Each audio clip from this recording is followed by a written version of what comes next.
Hello everyone, and thanks very much for taking some time out for the webinar. My name is Mark Bragg, and my business partner is Martin West, and we've been working together for some time now, nearly 10 years, just helping the companies we work for execute their strategy. I know online today we've got a number of folks that we've worked with before, and we've also got some new folks, so I thought I'd just take the time to introduce ourselves. Just a few quick comments on the webinar itself. At the moment we're actually recording this, and within the next 24 hours we'll send you a link to that recording so you can review the webinar and perhaps share it with others if you think it's worthwhile. We'll probably take about 20 to 30 minutes and then have some time for some questions. However, I would like to make it reasonably interactive, and so you'll notice there's an icon on the right there where you can actually raise your hand. I do have a couple of questions as we go through, so if you've got an answer to those or you want to ask a question, if you could just click on that icon, and where possible I will actually pause and go to you. Now at the moment everyone in the webinar, aside from myself of course, is in silent mode, but I can put you on speaker and everyone will be able to hear your input. So just to kick things off, as I said, my business partner Martin West and I for the last 10 years have really only just focused on one thing, and that's trying to help the clients we work with close the gap between what they plan to do and what actually occurs in practice.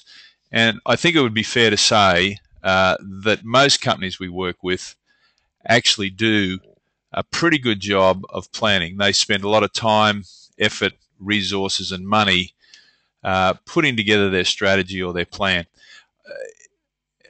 Compromising that though, however, I'd have to say that there are very few companies we've walked into that have a very specific discipline to actually execute that strategy.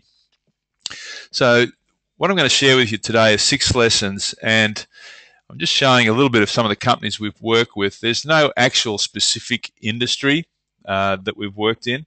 We've been very fortunate to work across a fairly diverse range of customers, and these customers have come from a lot in the Asia Pacific, so Japan, Korea, China, India, obviously Australia and New Zealand, and more recently in the past couple of years in the United States and the UK. And as you can see from that list, there's everything from banking and finance to offshore oil drilling, and food production, pharmaceuticals. It's quite a diverse range.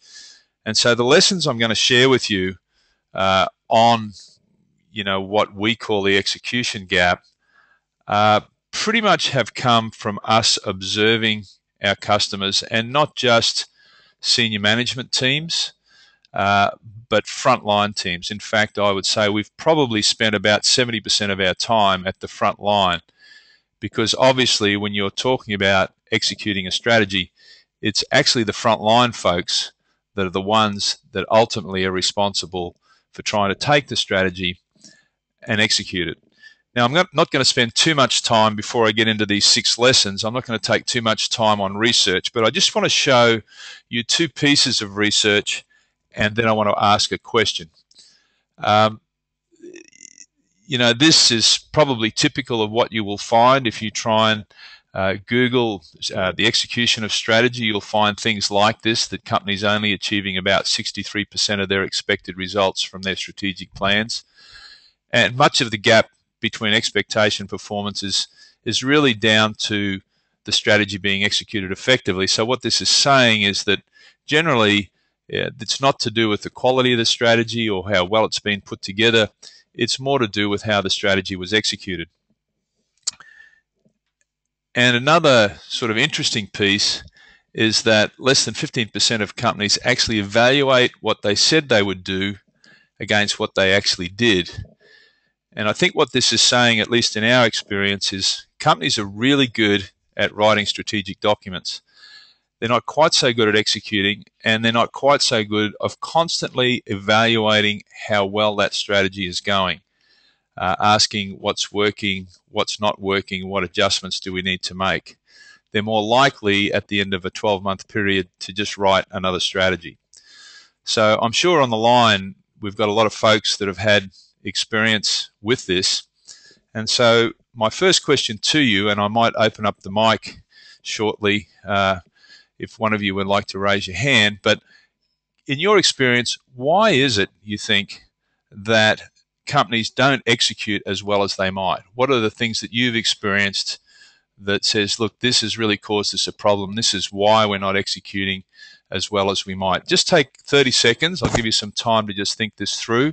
And if you feel like you'd like to contribute, just raise your hand and I'll switch you on and we'll let you share with the group.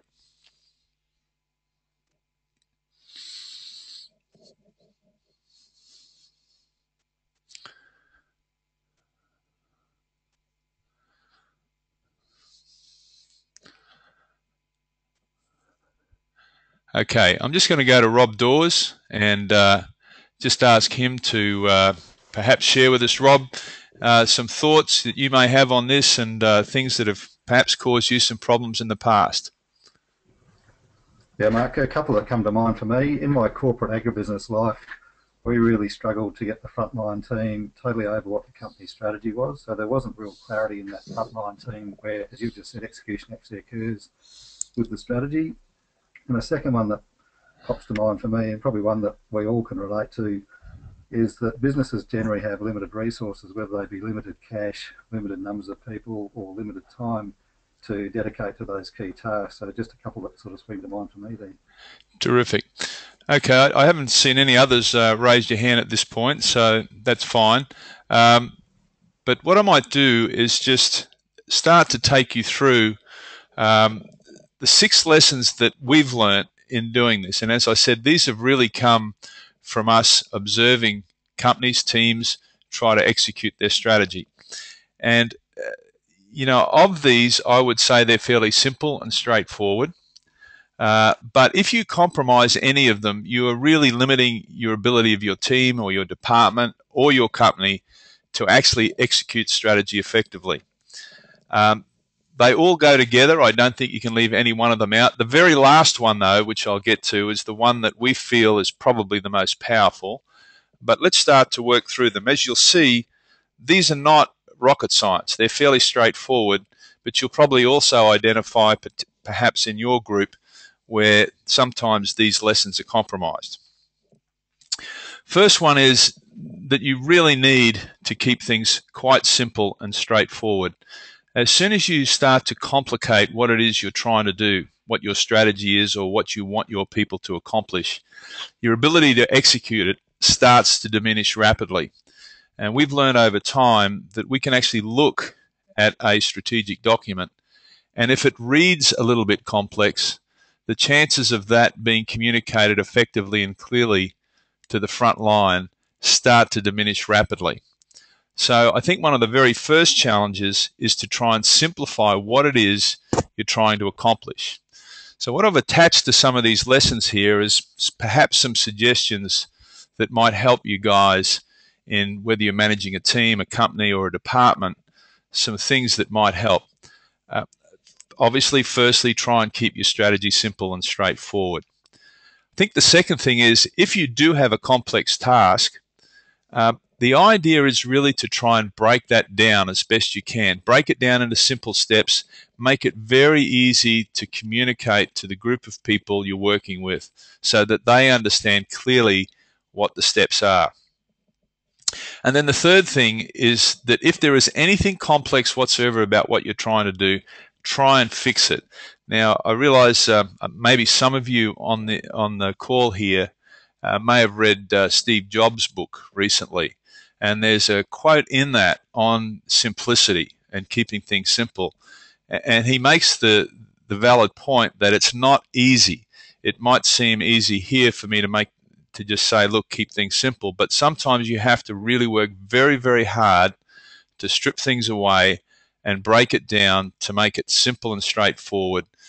for your team or the group you're expecting to execute a strategy. So keep things simple. Don't let things get complicated. The next point is really being absolutely clear about where you're trying to get to, what you need to focus on, and what each person is doing. You need to have absolute black and white clarity on those things. As soon as you get grey in terms of what you're trying to accomplish, it just starts to diminish the level of confidence that people have in what's trying to be achieved, and it starts to raise doubts within the team. So black and white on what exactly? Well, I think there's probably 3 things that, regardless of whether you're managing a company or a small team, you have to be absolutely crystal on. The first one is knowing exactly how you're going to measure your success, whether that's over a 12-month period, a 3-year period, or even over a short 90-day period. You have to be very, very clear about what the 2 or 3 metrics are for success. The next thing is being very clear on what the team or the group needs to focus on. Not 30 things, just the 3 to 5 that are going to give you the best chance of success. And then the final thing is making sure everyone in the team knows precisely what it is that they need to execute. Now, once you have black and white on those 3 things, you're really setting your team up quite well to be able to move forward in terms of execution. And just one final point, you'll notice at the bottom of this slide here that I've talked about measurement bringing clarity and driving behavior. One of the things that does allow you to get things to be black and white is to apply measurement to as much things as you can. Obviously, particularly individual performance. I'll get to that a little bit later. Now, again, as I'm watching here, if for some reason you want to ask a question, I'd like to make this as interactive as I can, so please don't be shy. Put up your hand if there's a specific question as we go through. Okay, the third point is hitting the high return targets, and I noticed that Rob made the comment before that a lot of times the reason strategies don't get executed is that perhaps they don't have enough resources or people or even time, that the objective is sometimes a little bit out of reach of the group trying to achieve it. I would have to say that in all the companies that we've worked with, we have never ever heard anyone say that they have unlimited time and unlimited resources. Every single group we've worked with has some kind of time restraint or resource constraint. Now, if that's the case, you have to be absolutely certain that whatever time, effort, and resources you have at your disposal is going to be applied against those things that are going to give you the greatest return on your investment. In other words, what we call high return targets. Choosing just the 3 to 5 things that are going to have the greatest impact on your ability to actually deliver success. Now, I've just got a graphic here to sort of explain this, and this may help you guys in thinking about how to identify high return targets in your business. I'm pretty sure most people can get pretty good clarity on what their measures of success might be or their goals or objectives. But identifying what to focus on is another challenge. So let's, looking at those series of dots on the screen there, let's imagine that they are representative of perhaps internet usage in a small town. And the green dots were home users, perhaps the black dots were business users, and the red dots were servers. Obviously, if you wanted to impact that system, you would go after a server, a red dot. You could attack one of the green ones, but that would only impact that particular dot and perhaps the one beside it. But attacking a red dot is going to have a massive impact on that system. And if you were able to hit all 5, it would change that system completely. So forget it's the internet for a moment. Think about a goal or objective that your team or company has. And imagine that all the dots that are on that screen represent all the things you could possibly do to achieve that objective. The question becomes, what are the red dots? What are those things that are going to have the greatest impact on your ability to actually successfully deliver on your objectives or your strategic plan. So what do you do here? I really think there's only two things. And again, while these are easy to say, they're not that easy to do. I think getting your team together and identifying the 3 to 5 things that you feel will have the greatest impact on your team's performance and really attack those. I can remember once we went into a bank here in Sydney, and we had the project manager and a series of executives at the table with us. And at the time, this company had 70 projects underway. And we asked them how were they going, and they said, and particularly the project manager, who was adamant that they were all critically important. And we said, well, that's good, but how are they going? And they said, have any, are they progressing? Have any been completed? And in fact, none of them had been completed, and many of them were stalled. And that's one of the problems with trying to attack too many things at once. You invariably end up doing very little. So the first thing is to identify the 3 to 5 that are going to have the most importance and really attack those. The second thing is ask yourself what you can stop doing. Many times there's a lot of stuff going on that doesn't have any impact whatsoever on your ability or trying to achieve your strategic objectives. Again, that discussion about what is it that we can actually stop doing? What is it that we're doing now that's not really helping us achieve our strategic objectives? Okay, point 4, and I would say this is probably our most recent lesson, and when I say recent, probably the last 3 years, this one's really cropped up quite a bit. And it's the ability of teams to actually remove roadblocks. Clearly, any strategy, once you begin, is going to be faced with some challenges. And I think one of the things we've found is that the companies and teams that actually identify and attack roadblocks quickly are much better at executing strategy than those that tend to ignore them or have them hidden. So how do you do that? Well, for us, it's one of the standard items on any meeting agenda. If you're holding a meeting as a manager or even as a team member, it's almost critical that you constantly keep asking your people what's stopping us, what's causing us some problems here, what's working for us and what's not working. If you don't identify the roadblocks and make sure they're clear, they can sometimes stay hidden for months. But we had a terrific example. As I said, Martin West, my business partner, was in New York a couple of weeks ago working with a large pharmaceutical company. And one of the senior executives there did something that I thought was terrific. He had built into his meeting roadblocks, not only as an agenda item, but he would really drill down to try and find out what was actually causing problems for his team, and then gave a commitment that for the next 24 hours he would not do anything else other than try and remove those roadblocks. That to me was probably the best example I can give of how a team really should attack roadblocks. Now, obviously, depending on where you are in the food chain, sometimes roadblocks can't always be fixed, but you either have to try and find ways to deal with them, maybe adjust your strategy, or otherwise perhaps elevate it to the next level of management where the decision can be made. But clearly the 2 steps for me are make sure you know what they are and constantly try to attack them as quickly as you can. Okay, so the 5th lesson is really around meeting discipline, and I'd have to say in the 10 years that we've done this, we've spent quite a bit of time in team meetings and watching how teams work together. And I think now we're at a point where we can pretty much sit in any team meeting and know fairly quickly whether the team is going to be really sharp and good at executing strategy or whether they're going to struggle. And the reason we can identify that is we look basically for 4 items on the agenda.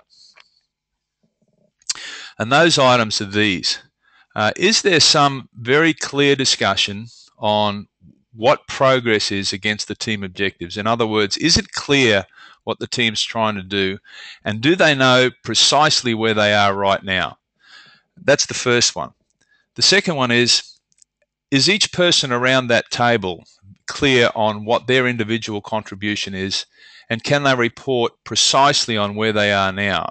Because obviously, you know, the successful execution of anything depends on how each individual is progressing and what their contribution is. The third thing is roadblocks. I've just talked about those, but if they're not discussed, that's usually a problem. And then the fourth thing is, what are the next steps? What is going to happen next, and how specific is the team and the manager about what those steps are? Often we've evaluated team meetings based on just asking each team member at the end of the meeting exactly what they're going to do next.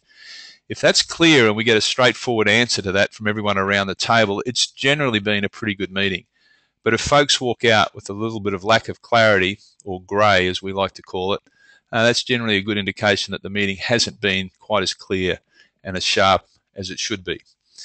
Now, related to that a little bit is, it has to be, you know, the meeting has to be a discipline. It really should be same time, same day, same agenda, and be very, very specific about what's going to be covered in that meeting. So I want to come to the last point, the sixth lesson. But before I do, I just want to make one very specific point about the execution gap. Really, execution is nothing more than the action and behavior of the people who are charged with the responsibility of executing strategy. And really what you're doing when you're talking about execution is taking the strategy itself and the theory behind the strategy and what you're trying to achieve, and breaking that down into individual action and behavior at every level that's responsible for achieving the result.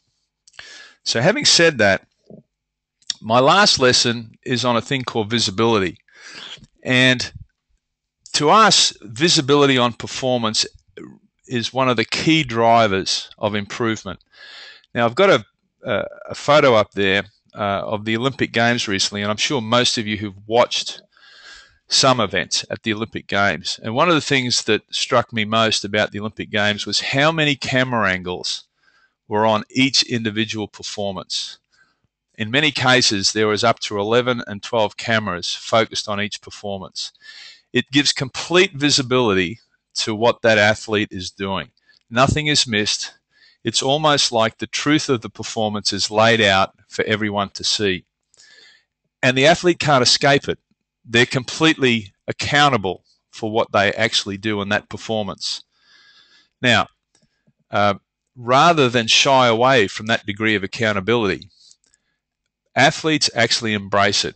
As many of you will know, athletes would watch video and their performance over and over and over again, thousands of times, trying to find ways to actually improve their performance. Now, I'm not suggesting that we should videotape our staff, or you should videotape yourself and go home and have a look at it and see what you can do to do better. But there is a very direct relationship between visibility and performance improvement. So I want to share with you two equations on visibility. The first one is, as soon as you increase the visibility of what people are doing and how the team is progressing, the level of accountability goes up with it. And as soon as you raise the level of accountability, there's no doubt in my mind that people start to execute better. So increase the level of visibility, accountability goes up with it, and you're able to improve your execution once you do that. Now, that's the first equation. Now, the second equation is this, and I just want you to imagine, I don't know how many of you on the call have ever coached a sporting team before, even if it was a young junior team. But just imagine for a moment that you were coaching a sporting team and you were sitting on the sideline. However, you could only see the scoreboard. You couldn't actually see the game. You could see the result of the efforts of your team, but you couldn't actually see what they were doing. How difficult would it be to actually give them advice, to actually coach them, without being able to see exactly what's happening and only being able to see the result? Now, not quite surprisingly, there are many businesses that are in that exact same situation. Many managers who see the sales result, can see the margin, can see the market share, can see the gross profit figures, but in many cases blinded to the actions and the behaviours that are actually driving those things. So my second point on visibility is this, that once you increase the level of visibility and you can see exactly what's going on, it actually improves your ability to make decisions and therefore improve execution. In other words, once you see exactly how certain actions and behaviours are working, you can make adjustments to those or adjustments to your strategy. So this has become so important to us that, you know, we've built technology around this in order to help our client companies do it. So I just want to show you, firstly, what we want visibility of. And I think they're just quite simply three things. What are people focused on? And exactly what are they doing? What are their activities? And how are they progressing? And then finally, what are the roadblocks? So let me just show you quickly. I won't spend too much time with this because we'll go to questions. We're just on 25 minutes now. But this is an application we've built and is being used currently in about 4 different countries. We have about, I think, nearly 1,500 users in those various companies using this. What it is an application that you essentially are seeing the 3 things. You can click on any team anywhere in the company and 3 things or 4 things will jump out at you straight away.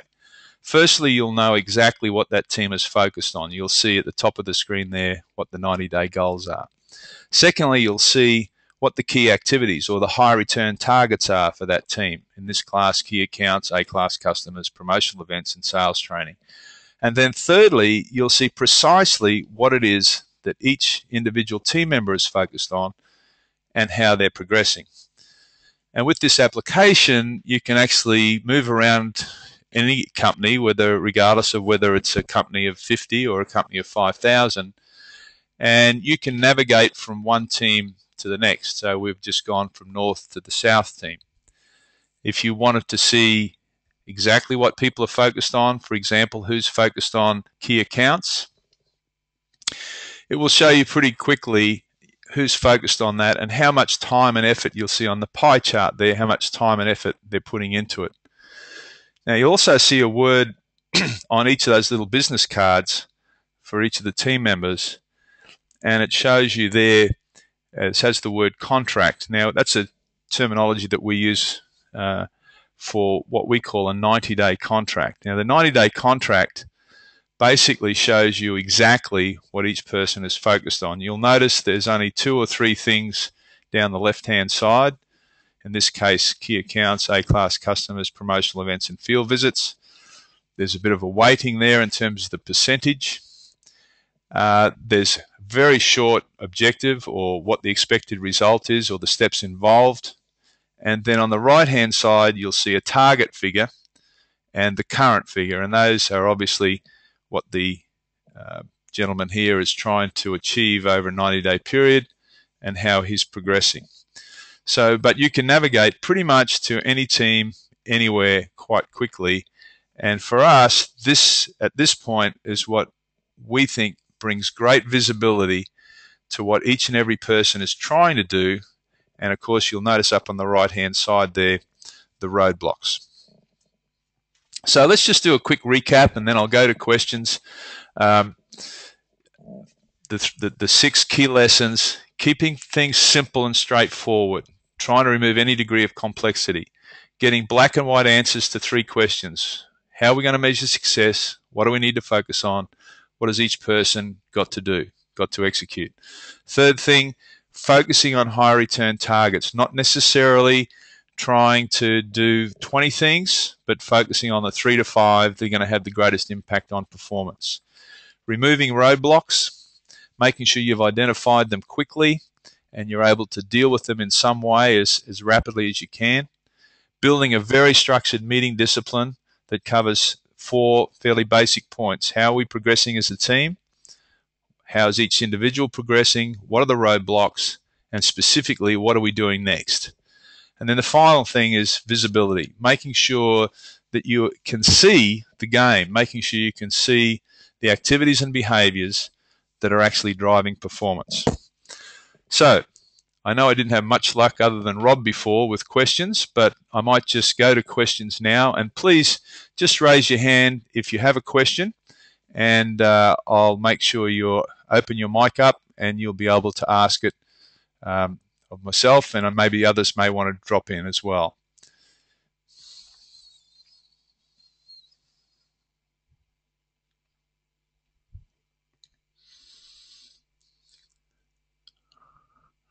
Okay, we've got no one volunteering for questions. Rob, I'm going to go back to you since you were so good to us before. I'm just going to open up your mic, and maybe you've got a question you might like to ask. You there, Rob? Yeah, Mark, I suppose, hi Mark, right back at the beginning you showed us the style, the types of the huge variety of businesses that XGAP works with. Is there anything in common amongst those that really drives them to approach XGAP to say, can you come and give us a hand to help bring excellence in execution? Yeah, that's a good question. Generally, the people that come to us are people that we say have their feet to the fire. In other words, they're usually managers or people who are responsible for a result. They're under pressure for either of a couple of reasons. Either they have a very challenging objective they're trying to meet, either they have a strategy that is stalled and they need to be able to get some traction on it, or, and this has happened in maybe 5% of the cases, if they don't execute properly now, bad things are going to happen. In other words, there could be some key issues around this organization surviving if they don't execute a specific strategy and execute it well. So generally it's the people that have some degree of pressure to actually deliver a very specific result and are struggling a little bit with converting their strategy to execution. Any other questions from anybody else? Thanks, Rob.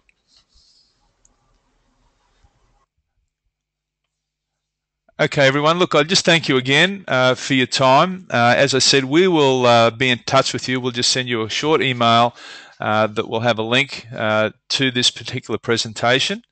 And we're quite happy for you to obviously use it yourself and maybe share it with some of your staff or your friends.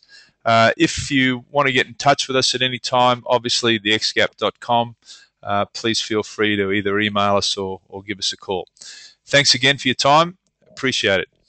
Have a good day.